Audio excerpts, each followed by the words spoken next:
Hello everyone, this is Steven Santiago from Kaiser University, and in this video we're going to learn how to do corrective exercise, and my client wants to properly know how to do deadlifts and make sure they're doing it the correct way. Now for this specific client, I have her informed consent to exercise. She has completed her Part Q and medical history forms, so she is cleared. She is also an upcoming officer for Oviedo Police Department. Her only issue is that she is diagnosed with scoliosis. So, with that being said, unfortunately, I cannot help her with deadlifts due to that's a high risk because of her scoliosis. However, there are other assessments, stretches, and exercises I can do with her safely and help her achieve her goal in that way. Now, what we're going to do first is her postural assessments before we start off with any type of exercises. And then we're going to see what we can do to improve from there, going through the exercise continuum. Alright, now let's get this started. Now, for these assessments, they help to identify any postural deviations or movement compensations. Now, if any are present, we can suspect that there are certain tightness or inhibited muscles that might be responsible for that. Now, as you can see on this anterior view of the shoulder flexion assessment, her right shoulder seems a little lower than her left shoulder, so that's something I want to take into consideration. Now, as for the lateral view of the shoulder flexion, I noticed that her back arches drastically. She cannot push it against the wall whatsoever. Possibly that has to do very much with her scoliosis condition. Also, when her arms go all the way up, we notice that they do not touch the wall whatsoever, so we need to get more stretching in that area. Now, as for the overhead squat anterior view, I noticed that her knees slightly move inward, which possibly means she has overactive adductors and possibly underactive hamstring muscles. As for the lateral view, I noticed that she has an excessive forward lean and her back arches drastically, possibly because of her overactive hip flex. And because of her condition, she states that she overuses her upper thoracic region, her shoulders, and her traps. Now for the posterior view of this air squat, as you can see, she has a slight asymmetrical weight shift on one side. So she either has overactive muscles on one side or underactive muscles on the other. But either way, we would want to work out those muscles equally and try to even her body out.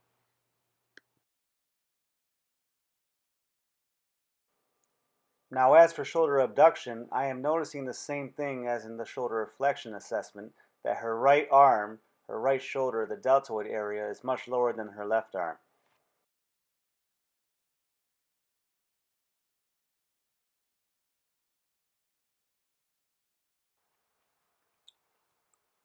Now as for inhibiting, we want to inhibit tension in areas identified as being overacted or shortened through assessments that we're about to do with her.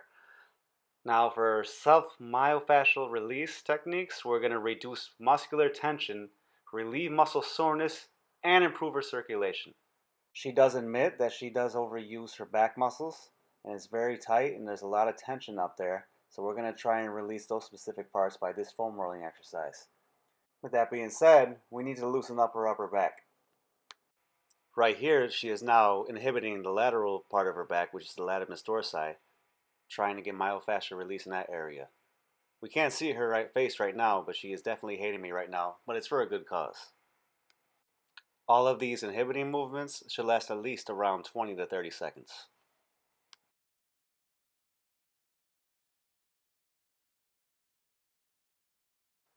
Now as for lengthening, we want to lengthen the muscles with static stretching for her case.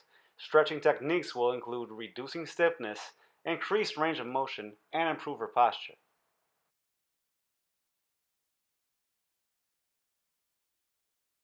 Now moving on to the cobra stretch. The cobra stretch has many benefits. This pose strengthens the wrists, the arms, the shoulders, and the back muscles. It also helps stretch out the abdominal muscles as well. Another excellent stretch for lengthening. Now this is the latimus dorsi stretch. It's the largest muscle in the upper body. For her thoracic scoliosis, it's directly affected by these muscles, and for her lumbar scoliosis, it's also caused by back tension that extends up to her latimus dorsi, so therefore, this is a good stretch for her. Moving on, this is the 90-90 hip stretch. This is a great stretch for lengthening in hip mobility, and the main muscle you're stretching here is your gluteus minimus. She needs to hold this for at least 30 seconds.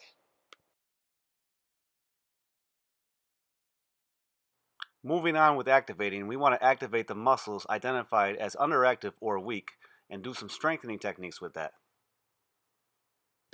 Starting off with the side plank, it is a great exercise for strengthening her obliques and her abdominal muscles, which don't get worked out as much as she says they should be. We want to activate her core and give her a healthier posture and also relieve some of that low back pain that she occasionally gets. And I would like her to hold this side plank for at least 1 minute on each side. This will activate her individual muscles, improve her muscular endurance, and increase strength down the road.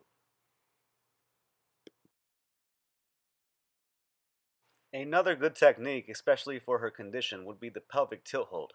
Now, this exercise helps activate her abdominal muscles and it's going to stretch out the muscles in her lower back, which she definitely needs. We want all of her entire core to be engaged and active. And just like the plank, I want her to hold this position for at least 1 minute to awaken all those muscles down there.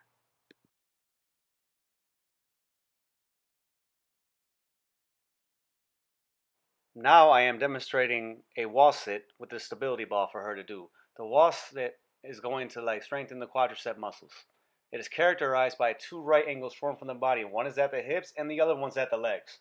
Wall sits also work the entire lower body, your glutes, your hamstrings, and of course, as mentioned before, the quadriceps.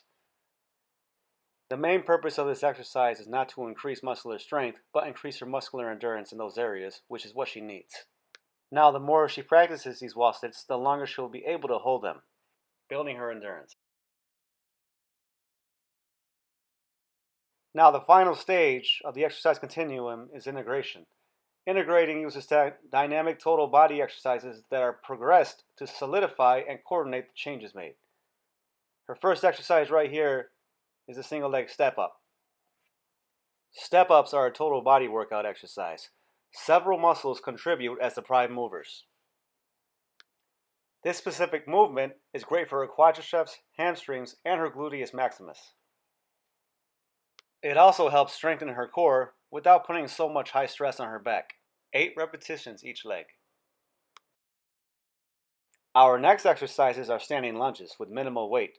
She doesn't have the greatest form just yet, but with more repetitions and sets over time, she will develop more muscle in those areas. The targeted muscles we're aiming for over here, in her case, especially in these lunges, are going to be the glutes with her hips along with the hamstrings and the quadriceps. Other substitutions would be the walking lunge instead, or even the reverse lunge. This specific exercise is also great for strengthening her core, which she really does need. And then over time, it will help improve her posture and increase her range of motion. I also wanted her to use minimal weight so it's not so much stress on her back. I want her to do at least 12 repetitions each side. Now this next exercise are bridges. She's going to be doing them with weight. Bridges are going to help strengthen her core. And they will also strengthen her low back, her hip muscles, which will help stabilize her spine, which is very much needed in her case. She needs to focus on contracting her glutes and her hamstrings as she goes up and down. She is starting off with very light weight so she can focus on her form and her movement. I want her to do at least 12 repetitions of these.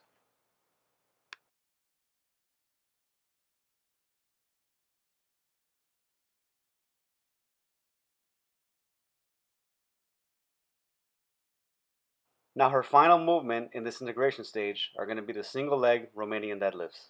It is a very potent exercise. It's very good for the core and it mainly focuses on the glutes and the hamstrings. It also increases the strength in her lower back, which is great for her condition. It improves her hip stability and improves her balance and her core overall. And that will definitely help her in the long run.